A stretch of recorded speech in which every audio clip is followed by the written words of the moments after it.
soon.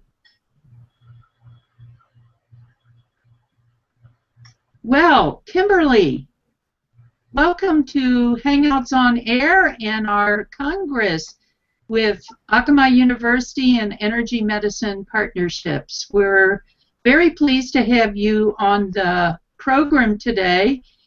So I'll just turn it over to you, and we're looking at sharing and describing with complementary and alternative medicine and what the future is in that field. So what I invite you to do, Kimberly, is just share your story. Okay, thank you so much for inviting me to be here. It's really a pleasure. And I would love to share my story. When I was 8 years old, my family lived in Bogota, Colombia.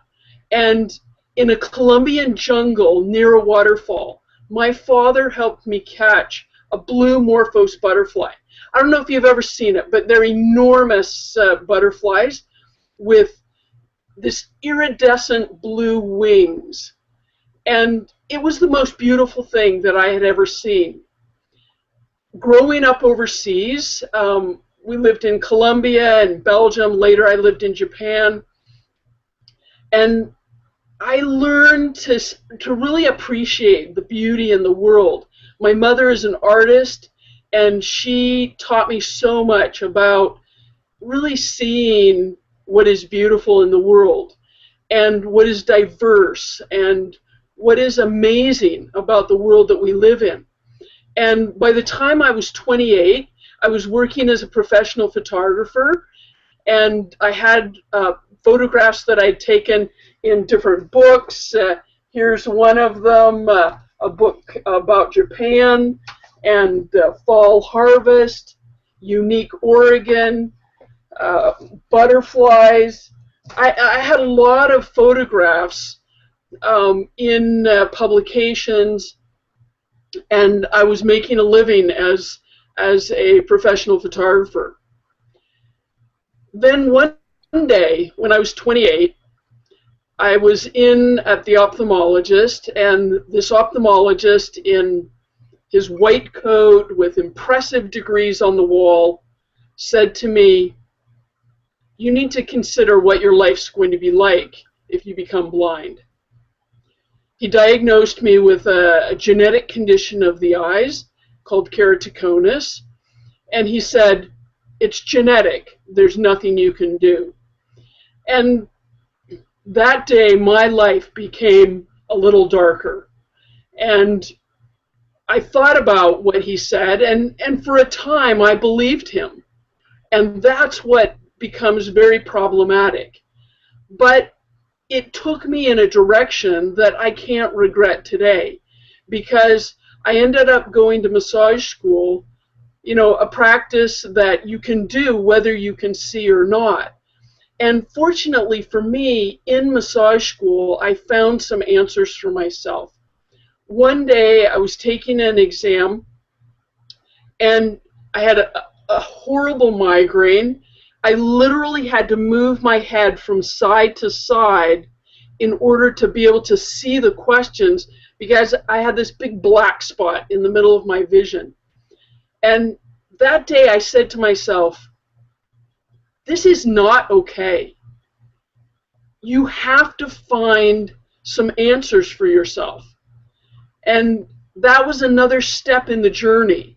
And I studied nutrition, and I learned that our eyes are made up of a lot of fats, as is our brain, and that if you eat cashews and you have olive oil and coconut, different avocados, different things with oils, that when you have them, it improves the health of your eyes as well as the health of your brain. And I started doing that. I learned some acupuncture, some acupressure. I learned that there are points around the eyes, above and below and to the sides, that are reflective of the gallbladder meridian. And I started to work with myself and see an acupuncturist to work with the gallbladder meridian and with other energetic phenomenon that can improve the eyes. I studied craniosacral therapy, and I learned about the rhythms in the body and the rhythms in the head and in the spine and the sacrum that can influence, when worked with those pieces, can influence the health of the eyes. And within 5 years of going to massage school, I was the director of vision services at a large complementary and alternative medicine clinic, and I would tell people, I'm the director of vision services because no one can tell me it doesn't work. Because that ophthalmologist, he may have been correct. He was correct about my diagnosis, but he was not correct that there was nothing that I could do. Because there were many things that I could do, and there are many things that I did do. And as a result of those things, primarily in the field of alternative medicine, I have better vision today than I had at age 28. And today, I'm 56 years old. Last summer, I rode my bicycle across the country in support of sustainable agriculture and food justice. I've recently, thank you so much, Mary Jo Bulbrick, for making this connection for me. I've recently joined the faculty at Akamai University in the Complementary and Alternative Medicine Department, and I have a private practice in Spokane, Washington, at St. Luke's Rehabilitation Institute. And all of those things came as a result of me not giving up, not just taking what somebody else said to me, there's nothing you can do, you'll become blind. Those kinds of things, I could easily have said, you know, life is horrible and I just can give up. But I didn't give up.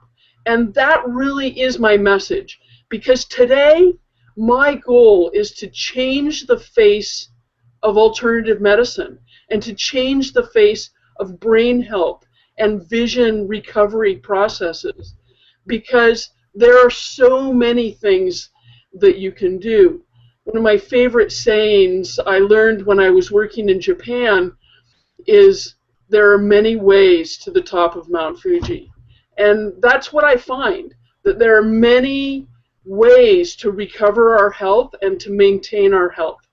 And anyone that tells me there's nothing you can do, or tells me this one thing is the only thing you can do, I don't listen to them today, because I've found so many answers for myself and for my clients. And I'm really in the process of sharing that into a much wider audience, because it changed my life. My life is just so much better today. And a couple of years ago, I was working with a woman with Huntington's disease, which is, again, a genetic disorder. And she said to me, you know, after I'd shared my story with her, she said to me, you know, I never wish bad things on people, but I'm glad that that happened to you, because you can be here today to help me. And I think that any of us that have a story where we overcame something, where someone told us, gave us like a dismal diagnosis, and we overcame that, and we were able to heal ourselves with the help of a huge community. I'm not saying I did it by myself, because I had help from so many different people, so many different practitioners, but I think we have a responsibility to tell our story and to share our expertise and what we've learned along the way, because there's so much hopelessness, and there's so much that we can do.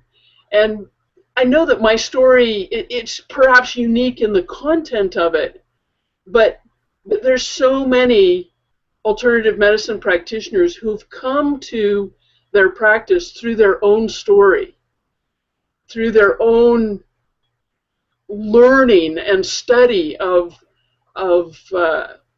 improving their lives, and have then gone on to help so many people. And that for me is a privilege and also a responsibility, that when we have found answers for ourselves, we have a responsibility to reach our hand out to those people struggling with similar things that we can help. And that really is my message, that there are so many things that we can do, and we have to do them to really help the world. I appreciate what you're saying, because I really find it critical to what needs to happen in the world and making the changes. And those of us who are dedicated to speak up from within the system, because both you and I are healthcare professionals and committed to that as an important resource in society, but we know we don't have all of the answers yet, and that's what we're attempting to do, to find new answers to some of the core problems. Absolutely, and I feel like I only have a piece of the answer, but that my piece is vital to the solution, and your piece is also vital to the solution. And so we have to share our stories. Well, I think the concept of helplessness and hopelessness is an important piece for us to address, because that's when people give up or take on the diagnosis that someone gives them, it disempowers them, and it minimizes their energy. Right, right. There just is far too much hopelessness in the world, and there are just so many opportunities for healing, opportunities for growth, opportunities for joy. There's so many opportunities that I don't think that anyone should ever give up. One of the things, maybe you'd like to share any aspect of a client that you're working with in the setting that you're in now. Right. I've just started working at St. Luke's, but I already am working with a client who, for example, has had some hearing loss kind of over the years, but recently suddenly lost a chunk of his hearing. And in working with him, that piece of hopelessness was there. That, like, you know, he still was questioning, is there anything that I can do? And I started to talk to him and work with him in a similar way to some of the journeys that I've had. I made some nutritional recommendations. One of the things that I found from my study in integrative manual therapy is that peanuts, eating peanuts is associated with some problems with the ears, that there can be some allergies to peanuts that create problems with the ears. So sharing that kind of information with him, and also about, again, that the key importance of good fats for the nerves, I shared that. I also did something with him that I think is very important, and that is I gave him some ways to check his own progress, because I think sometimes with conditions that are chronic, it's difficult for people to see what progress are they making. And I think all of us, we need to be able to see progress in order to really develop that hope and to go forward to overcome those challenges. And for example, for him, I said to him, okay, when you go home today, I want you to put on a CD that you enjoy that has a song on it, that has words, and turn the volume all the way down, and then turn it up until you can understand the words. So the volume is such that you can understand the words. And then the idea with this is that each time, after each session where he sees me, he'll go home and he'll do that practice. And my expectation is that he'll have to turn the volume up less and less and less until he can understand the words at what would be considered an ideal or a normal volume. And also, of course, the ears are associated with balance, and so I had him stand on one foot and move his arms so that he could see, okay, what is his balance like today? And I think that giving people really concrete exercises or practices that can help them to see, okay, what's changed? My balance is better than it was yesterday. I can see the book more clearly from the same distance than I could yesterday. I have less pain when I wake up in the morning. My pain is maybe a 7 instead of an 8, or a 1 instead of a 2. That if we give people ways to measure that are easy for them and that are fairly intuitive, that I think can be a very good thing to encourage hope and to let people say, okay, maybe it's going to take some time, maybe it can happen quickly, but it's a journey, and I can see the steps, I can see the progress, because that can be very, very helpful to people. And you know, it helped me, especially in working with this man with the hearing loss. It helped me that he's an engineer, and so I thought, okay, I need to show him something very concrete in terms of his improvement in order to encourage him to understand and to have hope that he could make improvements. And I think that's another thing, is that we have to meet people where they are. We have to talk to people in a way that they can understand. And certainly the way that I talk about what I do and how I work is different if I'm talking to a Reiki practitioner who might understand a lot of the more esoteric or alternative ways of talking about what I do. But I feel it's my responsibility also to be able to talk to, if a neurologist has a car accident and comes in to see me, I need to be able to talk to him in such a way as that he'll have hope that he can improve.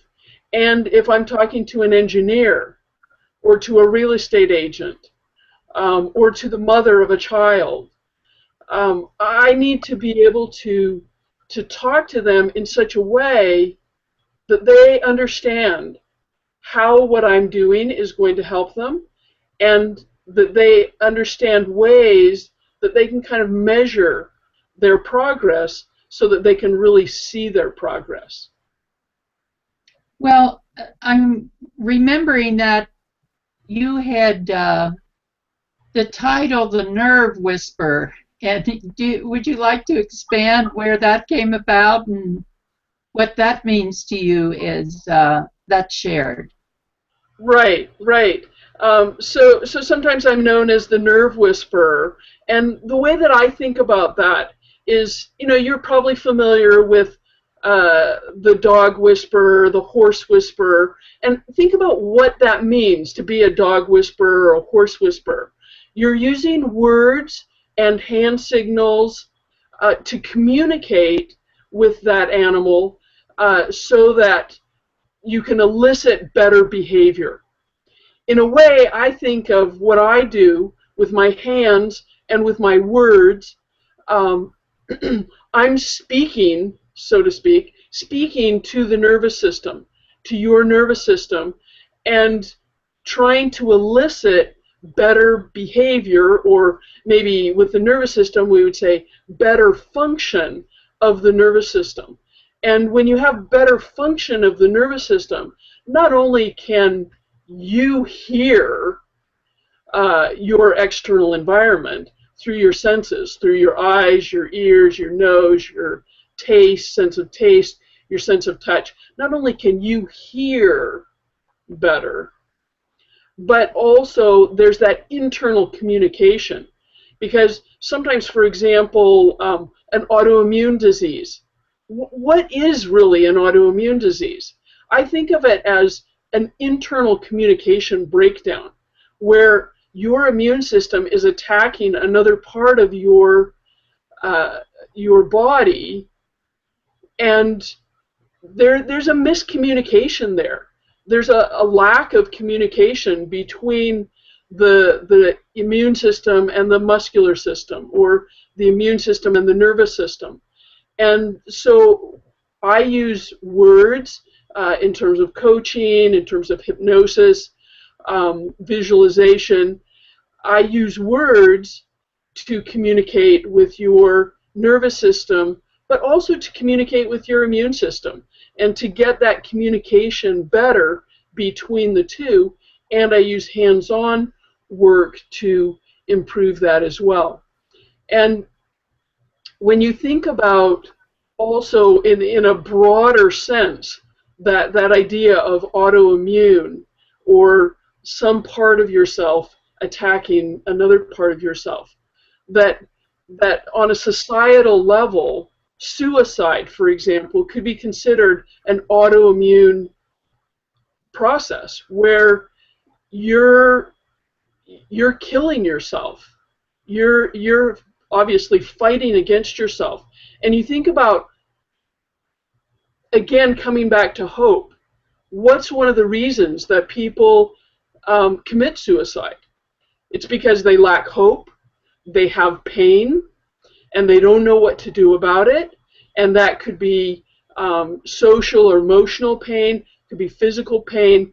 But those are the kinds of things that contribute to all kinds of autoimmune diseases, whether it's suicide, or whether it's multiple sclerosis or rheumatoid arthritis. And I believe that one of the things that we can all do, whether we're practitioners or not, is really help people to have hope, and to help people find solutions for their pain, whether it's social or emotional or physical pain, to help them find solutions for their pain, because that's going to help them to communicate, whether it's internally or externally, better, and to feel like they fit in better into society. Well, I'm also impressed with what you're talking about, and reminds me of how hospice developed. Hospice was an attempt to meet a need where the needs of the dying wasn't being addressed thoroughly. And not only the dying, but their family members. They needed to look beyond the box when Western medicine could no longer fix the parts that were broken, which sometimes they tend to focus on. This is a broader context, a bigger story, and what I hear you describing is walk hand in hand with the person experiencing the disease or the illness to help them to find their way out.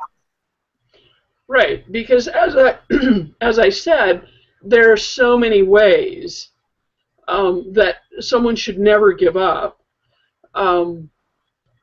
And maybe some of those ways are just to find a comfortable way to transition. That to me is not giving up. To find ways to improve the quality of your life, no matter how long it is. And And I think of really part of that is my job, is really to help people improve their quality of life, no matter how long. I did my PhD dissertation in integrative medicine, focused on Parkinson's disease. And for a while before that, I thought to myself, because I worked a lot with kids, and I still do, and I thought, you know, if you can change the health outcomes for a child, you might be changing 100 years of quality of their life. And I thought, you know, there can't be anything better than impacting 100 years of somebody's life, right? And if you're working with a 2-year-old who has autism or cerebral palsy or Down syndrome, and you have an impact, you know, that they could have a very long life. But then, you know, I started to think about it as I was working on my PhD and working with people with Parkinson's, you know, who tend to be older. Most of the people that I worked with were in their 60s, some a little bit younger, some a little bit older. But, you know, I started to realize as people talk to me about their experience of quality of life improvements, I started to realize that if you impact 6 months of somebody's life and you improve the quality of their life, their ability to connect and to communicate with their family and their community, their ability to be creative and to reach out to other people and help other people and to contribute to the world, if you only help them to do that for 6 more months, that's an amazing thing. It's an amazing gift that we've been given as practitioners and really as anyone. We've been given this gift that we can impact people's lives. And whether it's 100 years or 6 months, I just feel so grateful to be able to have the skills that I have and be able to impact my own life and other people's lives as well. Well, I appreciate your giving us that background, and we're at a point where we're going to stop for now, but we have 2 other times we'll be working with you. So take care, and I'm signing off for now. Okay, thank you so much.